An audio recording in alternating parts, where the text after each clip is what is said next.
Total loser. How's it? It's Tyler. And Eric. And welcome to ShantottoCast episode 3. Evidently the last ShantottoCast episode. Doing this again? Yep. Because Baku and Gen just rotated out of Hearthstone, and I'm going to dedicate all of my time to that now. Alright, apparently Ty's going to be a full-time Hearthstone streamer. We've lost him, guys. What can I say about a superior card game? Me selling your collection?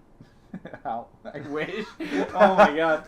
But anyway, getting on to today's topic. So the last 2 episodes have been something kind of serious, where we talked about tournament results, where we talked about color theory. Yep. We wanted to do something kind of silly this week, so we tried to find the fastest way to lose in Final Fantasy without any opponent interaction.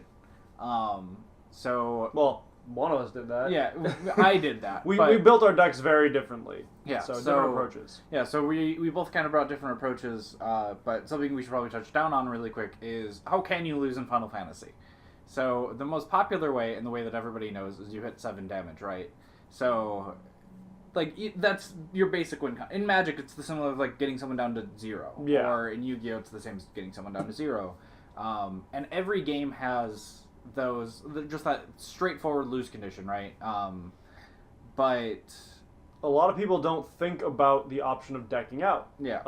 They don't realize that, when you can't draw a card anymore, that's game. Yeah. There are some other card games where, I'm trying to think of which ones have this rule where when you deck out, it's when you can't play any more cards that you've officially lost, even if your deck is gone. Yeah. Because you might still have something in hand you can do. Yeah. But, those are mainly for, like, super older ones. Right. Yeah, but it's almost every card game on the market right now has a deck out option. Yep. Minus, I think, the Transformers trading card game. And, well, because you're cycling your discard a lot. And so. Weiss are the only 2 that don't have a mill effect. But a lot of other card games also have alternate lose conditions. And mind you, we're not saying alternate win conditions. I'm not going to be talking about Exodia. We're not going to be talking about anything like that. We're going to talk about cards that say you lose the game. So in Yu-Gi-Oh, off the top of my head is, I think it was Relay Soul? Relay Soul is one of my favorite cards. It's which so is, stupid. Yeah, which is just immediate, or you play a card for free, basically. If it dies, you just lose the game. Yep. I like to pair it with Giant Kozaki, because it kills itself, so you play it. End of the turn, it dies, you lose. It's fun, it's stupid. And in Final Fantasy, our lose conditions outside of the damage are mill, and that's about it. But there is one other lose condition that I'm quite fond of, which is the eald'narche effect. So, eald'narche's effect is... he's a special. Yeah, he's a 6-drop 9k, and then his special is you just pitch another eald'narche. Oh, he's 10k, by the way. Yeah, 10k. You fool! Yeah, how could I forget? Yeah. But when you use the special, you get an extra turn. At the end of that extra turn, you lose. If you haven't won already, obviously. Yeah, so it's interesting, because this is an effect that we've seen a lot in Magic. Magic actually has a lot of lose conditions because of cards like that. Right. And to have it in Final Fantasy, it's interesting, only because we're just so used to Miller damage. So to have this alternate lose condition is something I wanted to explore a bit further. And we both came up with decks. We wanted to see how fast you could lose. We did 10 games. Yep. And then we recorded how each player lost and on what turn. Yep. And we came to some fun conclusions. Yeah, these results were great. Yeah. So I guess we should just move on to the decks, explain our thought process, and just kind of go over what cards are in there that are kind of the central, kind of the revolving... Yeah. What is revolved around. So and we'll start with yours. Yeah, we can start with mine. It's just the first open tab. So here on FFTCG, you can see my deck. I'll put it up in editing. And I kind of went for a universal package.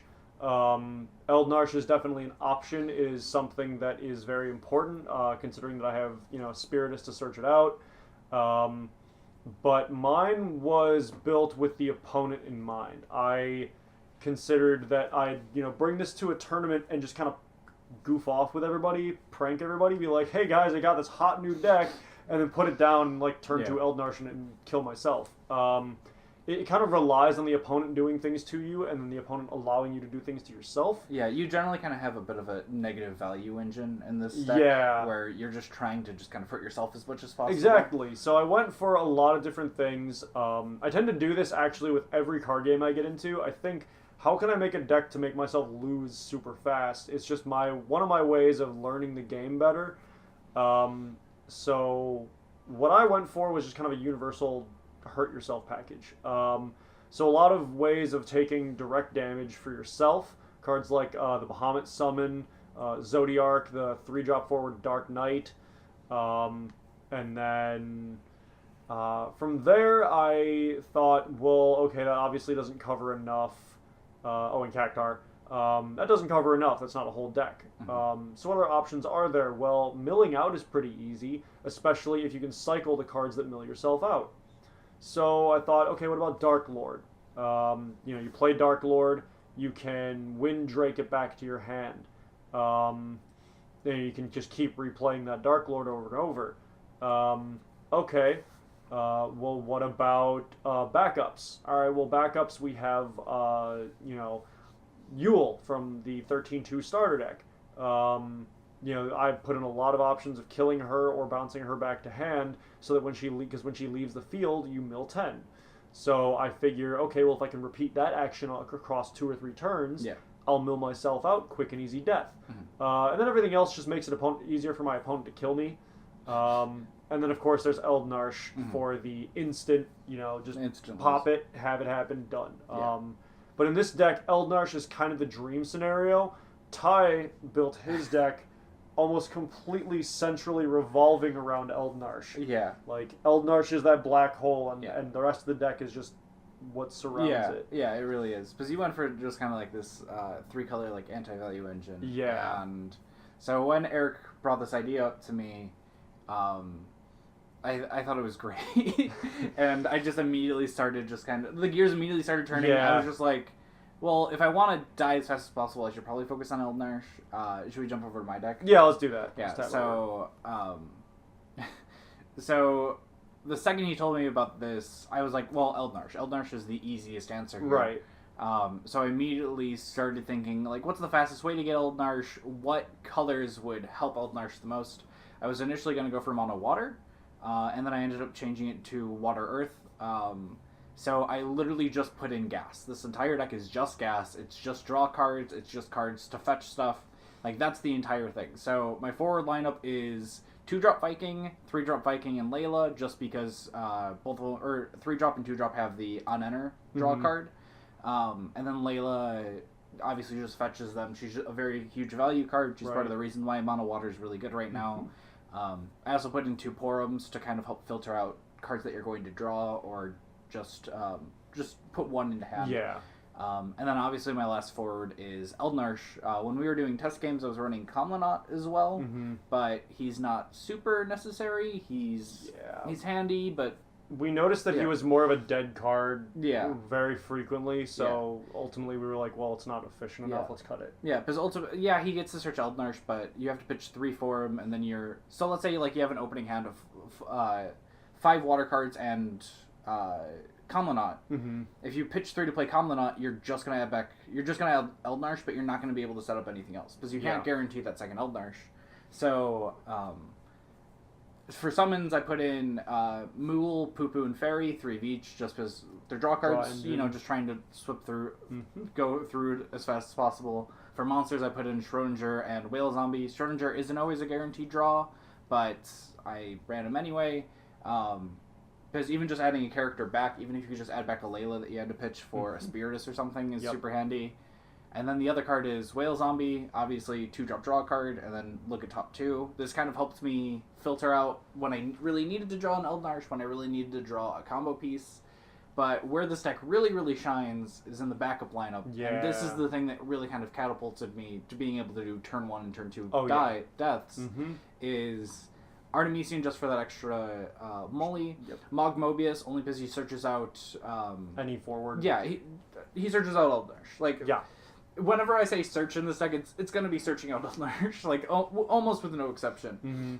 So Mog Mobius helps search out eald'narche. He has to take a turn, which kind of sucks, but if you can set it up turn 1, you get a guaranteed search turn 2. Gramps from Opus 8, which is a card that's seeing like 0 play right now. Yep. Just once again, just gas, just draw a card. Minor, so it interacts with Mog.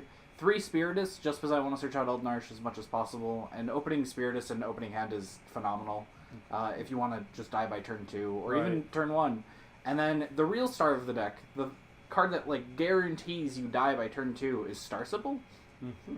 So when she enters, you immediately search an eald'narche, which is fantastic by itself. Yep. And then you can also just tap her, break her, play eald'narche for free. So you don't have to drop the 3 cards to play eald'narche. That was the big thing about it for me, is you're able to play Starsible and then draw 2, and then be able to play eald'narche for free without expending any resources. Mm-hmm. And then also on top of that is Thordan 7, Thordan the 7th from 14, from the Opus 6 set. Once again, just search anything. I'm going to be searching eald'narche. And then finally 6-drop Hilda for the draw. I think I landed on you twice where I was able to have Layla Viking something. Yep. So I was able to get a free draw 3 off of it. Mm-hmm. So it's just kind of card filtering. Right. But yeah, so when we were playing games with this, like, this deck really overperformed, and it did it a lot better than I thought it would. The entire deck's super cheap at like $19. Well, I was actually going to point that out. Both of our decks are $18. Oh, that's really funny. Yeah. At the time of recording, the non-foil low on TCG Player, according to FFTCG, we're both approaching $19 here. Yeah. But we're between $18 and $19. Yeah, yeah. So these decks are super cheap and hilarious. Yeah, we're less than 50 cents away from hitting. Yeah, 19. Right. So if you ever want to put together a really goofy deck at a budget, we recommend both of these. Yeah, if you just want to kind of mess with the people at your LGS. But basically, I just wanted to bring like losing the game down to a science. I want to see how fast I could do it, and obviously water was the most obvious option. Oh yeah, there's so much gas. Yeah, and there were some other cards that I considered, like Lion, who when she attacks you draw 1 discard. Same with Sahagin, but the fact that you have to play them, wait a turn, and then swing with them. Yeah, it's kind of messy. Yeah, so hopefully Opus 9 gives us a couple more filtering options. Yeah, we'll see. I want to make this as precise as I want to lose the game as hard as possible. Right. But, guaranteed win, guaranteed loss by turn 1. Yeah, like, every time. Yeah, so I guess we can move on to the win-loss record here. Yeah, so we did. I think I mentioned before we did 10 games. Yep. Where we wanted to see how fast we could lose. And I will open up my humility here. I will eat the humble pie. Yeah. Or rather, I will say that I won. Yeah. Ty lost 9 games out of 10, which means he won the contest, I suppose. And I won 1 game out of 10. I lost every battle, but I won the war. Quite literally, yeah. So we can move on to the match history, which is kind of lackluster if you think about it. It's just repetitive. So when we started recording our games, we wanted to say who won or who lost, what method did they lose, and on what turn. Right. So I was expecting a little variance here. Yeah, same. I was expecting maybe like a 6-4, like 6 in favor of Ty for his losses. Yeah. But here we are at a 9-1 for Tyler. Yeah, and so if you're watching this, we should probably post up the match history. Yeah, I'm gonna flip through it. But for all those listening, almost every one of these every game ended with eald'narche. Yep, every single one of them. Yep. And all of them ended at turn 4 at the latest. Yep, we never got past turn 4. So game 1 was really funny. So we rolled the dice to see who was kind of going first or second. Yeah. So the way that we did it is that the winner decided. So we kind of went back and forth between going first and second. But mainly it seemed like going second, kind of. Well, because that extra 1 card lets you pitch for more stuff. Yeah, it just lets you pitch for eald'narche as fast as possible, and then be able to get the additional eald'narche. Right. But so game 1, I think you opted to go first. Yeah, I went first game 1. Yeah, so you played out your hand. Yep. I think you played a Dark Lord or something, and then I was able to literally Thordan, search eald'narche, pitch my extra cards, eald'narche. Yep. So that's the fun thing about this deck, and especially with my deck, is that there was a lot of, I started with eald'narche, I'm going to search another eald'narche, I'm going to pitch 3 and win.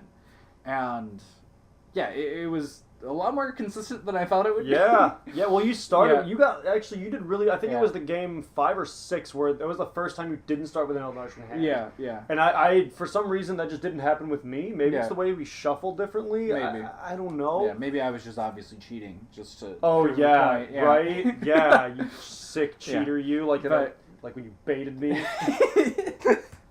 We're gonna keep that vague forever. Yep. No one gets to know the story. Keep going. Yep. But so a little thing of data that I learned, and this is something that I kind of built my deck around, is I was talking to one of our local players, David. Shoutouts to David if he's listening, and he told me, like, if you're running 3 copies of something in a deck in Final Fantasy, because you're running 50 cards, if you draw your first 5 and moly and draw your next 5, you have a 49% chance of seeing a card that you're running at 3. Yeah, and that seems high if you think about it. Yeah. But I'm taking into account that David is a really smart guy. Yeah. So I'm just going to give him the benefit of the doubt and not even question it. Because ultimately it's a coin flip, right? Right.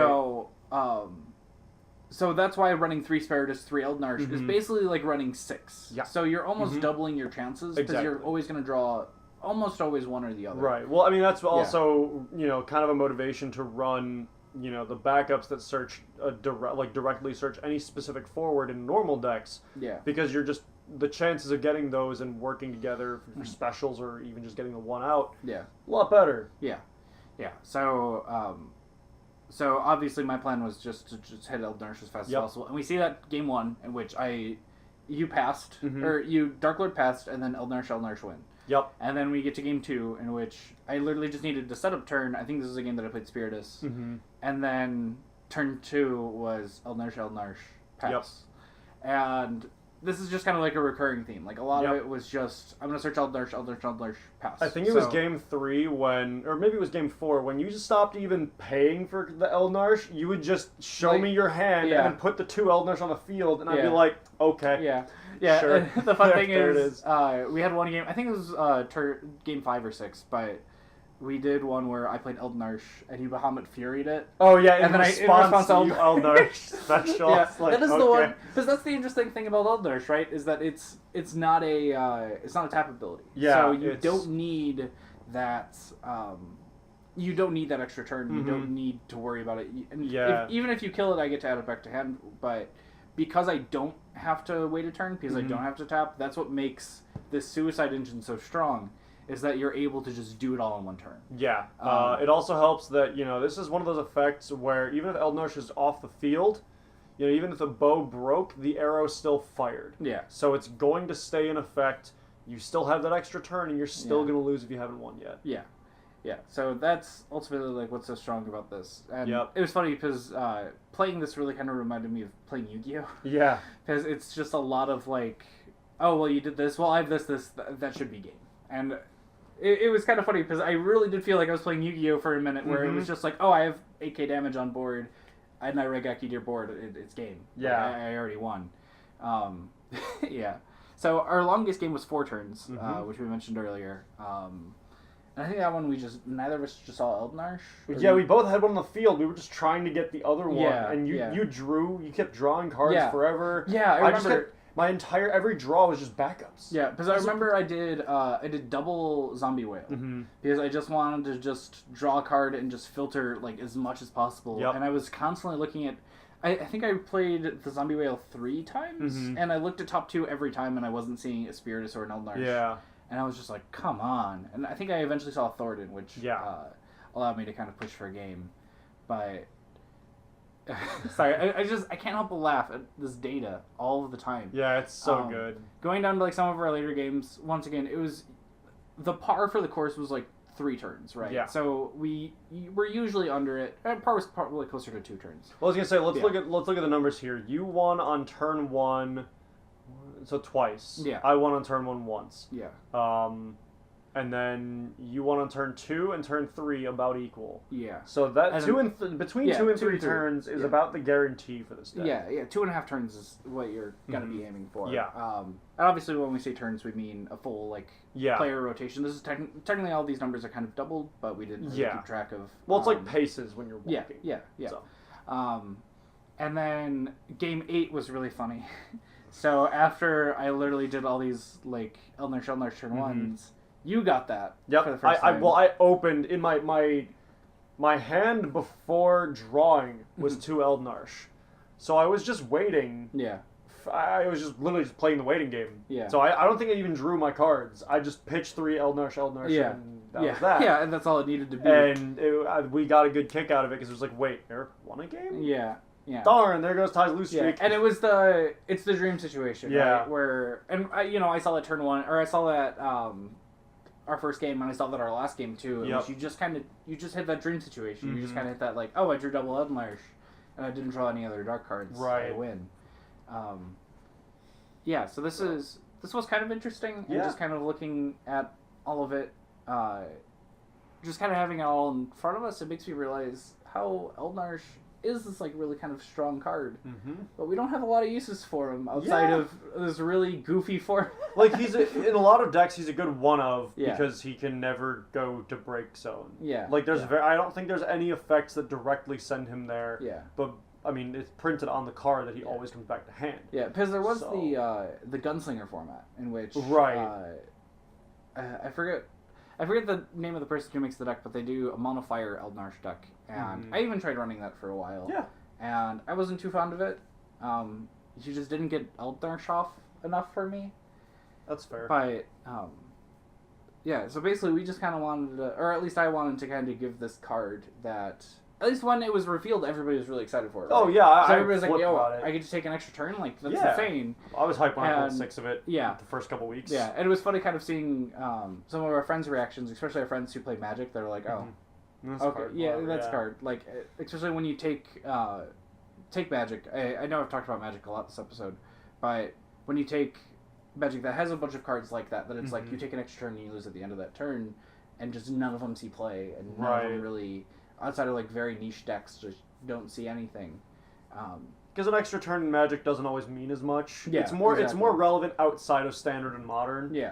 But in those two formats, which are arguably the more popular ones, I mean, Commander's obviously huge. Yeah. But that's where it matters the most, is outside those those two big formats. Yeah. Yeah, so it matters in all the formats that, like, nobody cares about. Yeah. Yeah, and... Well, not knocking Commander. No, we're both Commander players. I promise. But yeah, so this was an interesting experiment. Yeah, I'm trying to think of any way that we can kind of improve it further. We encourage anyone listening or watching to try this, to try to put together a deck that, like, loses as soon as possible. Yeah, please send us your alternate suicide engine options. These are because, like I said, we went for different approaches. Yeah. When I was playtesting this, like, before I pitched it to Ty for an episode of ours, my girlfriend was helping me out, and she lost every single game. It was once that she actually got the eald'narche off. Every other time, she milled out by using the mill yourself to kill yourself effects. And it worked out very effectively across, I think, 5 or 6 games where we tested it. Yeah. And that's when I was confident that it would work out. Because it just kept happening. Yeah. But then, of course, Ty went for the different approach, and without the opponent helping, his works out a lot faster. Yeah. So. Yeah, especially when I'm not putting you at that, like, 5-6 damage, which allows you to mill yourself. Yeah. But milling that's another deck that I wouldn't mind trying out and trying to build towards, because I really don't know what I do about it. So I'd probably still stick with the gas approaches of mono water. Yeah. And then. I guess my only other option is to, like, do, what is it?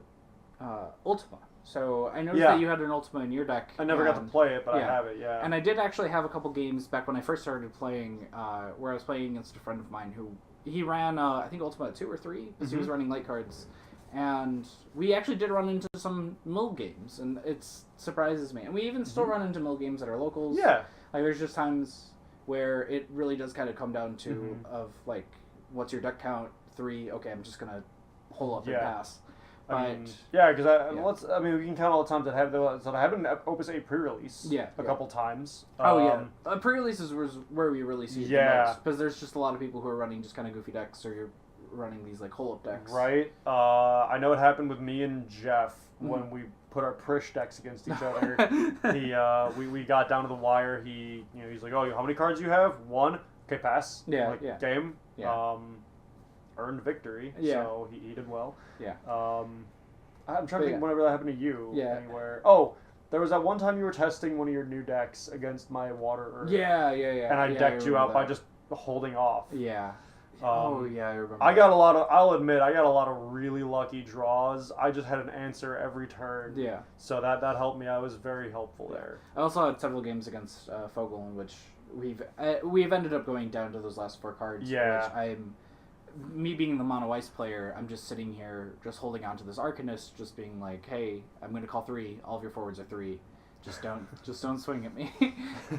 But yeah, so I think Mill's another one that we're probably going to have to explore. But the only problem with Mill is right now in this game we don't have a lot of self-mill. Yeah. So literally off the top of my head we have Dark Lord, Yule, and Ultima. Yep.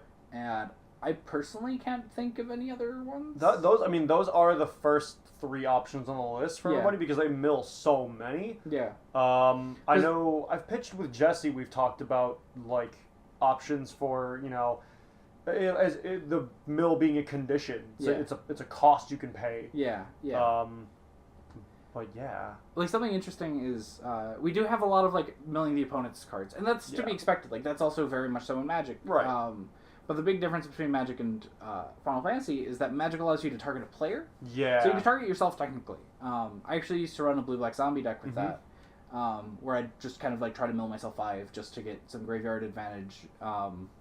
But we don't really have that in Final Fantasy. We don't have self-mill 4 advantage. Right. Especially because the game isn't very discard pile or like graveyard eccentric. And that's probably for the best because a lot of that's something that a lot of people really like to knock Yu-Gi-Oh! Yeah, I was about to say Yu-Gi-Oh! Yeah. That was the local meta for about 3 weeks once. Yeah. It was miserable. Yeah. It was miserable. And the thing is, in both of those games, the graveyard and discard is always going to be very important. Yeah. And in Final Fantasy, it is a little important. We just don't have that many cards that interact with it yet. We have a lot of cards that are able to fetch, so it is kind of this like 2-step search. But we don't have a lot of cards that let you play from discard or cards that are like, if this card's in discard. Like the only ones that really come to mind are Undead Princess. Undead Princess. Oh my god, there's a couple other ones that I know. I'm blanking on them right now. Well, obviously Zemus lets you interact with your graveyard. Right, there's Zemus. That's kind of the given one. Yeah. I was trying to think outside the box, though. Yeah, I know there's at least one other card that it's like, well, this isn't Kuja. Kuja's another really good one that I really like. Because if he's in discard, you break 2 ice back up, send him back to hand. Okay. Yeah. Yeah. And he's even still seeing play right now, which surprises me. Especially because when he came out, everybody was like, And even now, he's still a little but I personally think Lightning's got a few options besides Zemus. Like, if this is in graveyard, do this, bring it back, or break zone, bring it back I can't think of one, but I'm sure that there's... Yeah, well, I mean, I'm sure people can remind us. We'd like to hear you guys remind us and tell us how you'd work it into a deck. Yeah, feel free to comment on this, talk to us. We're always happy to get any feedback, any comments. We also really want to see if you guys ever come up with anything for kind of like losing immediately. Yeah. Just kind of alternate lose conditions. And we hope to just kind of hear from you guys, see what else comes out in the future. Yeah, I'll see if I can find any decks from way back when on one of the Facebook pages. I forget which one it is. I think it was the global one because some Aussies were commenting.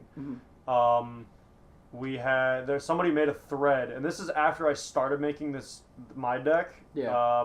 But it just took forever to put it together because I kept forgetting.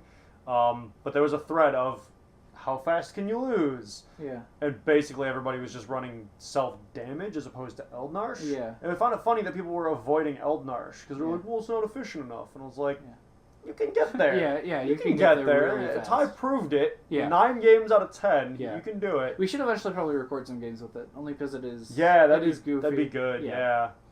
And we'll probably have dead hands without those Camelonauts in there.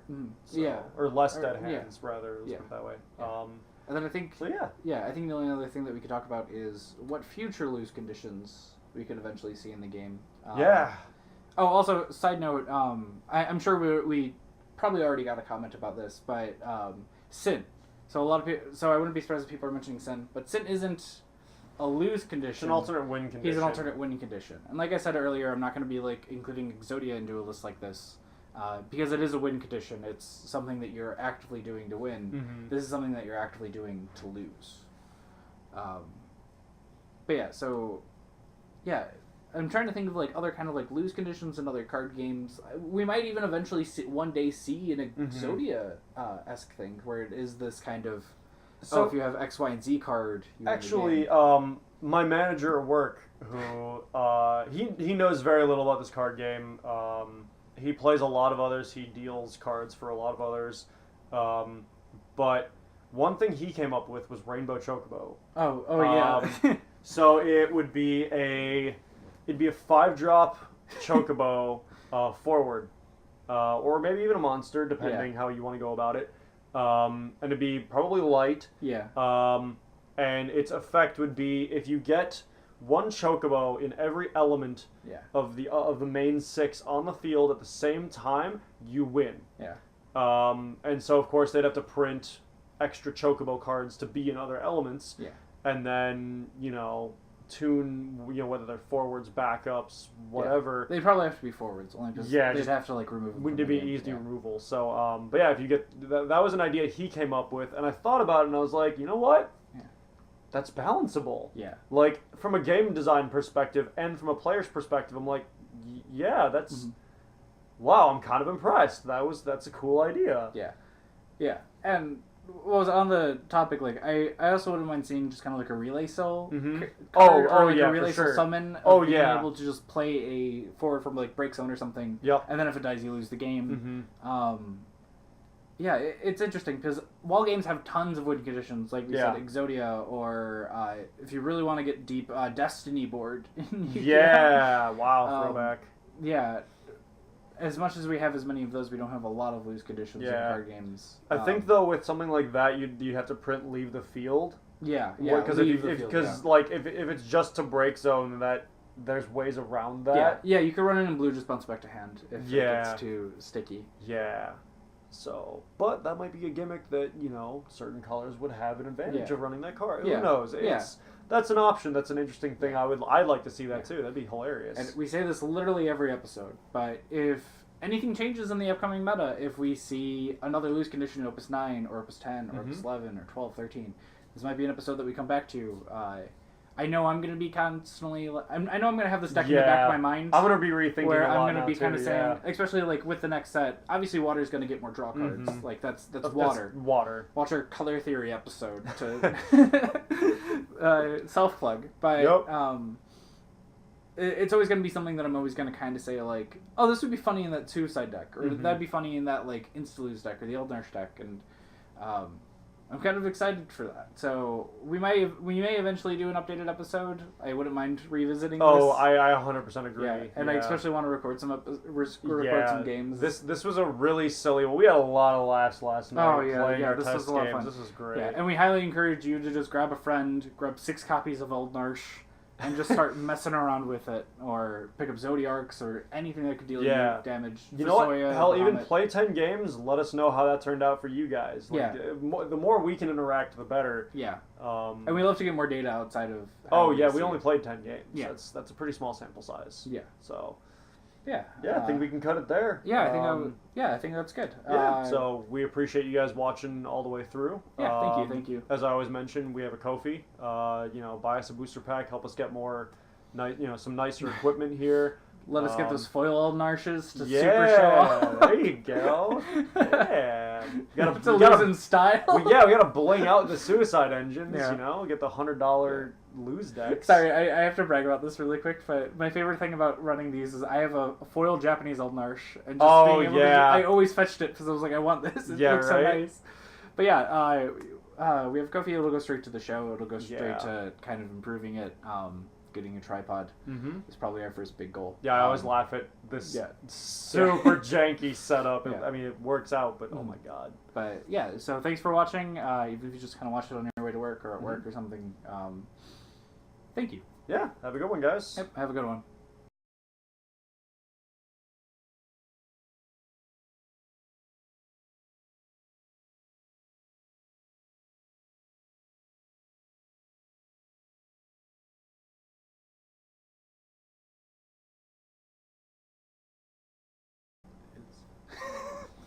Time to begin our sex tape. Yeah.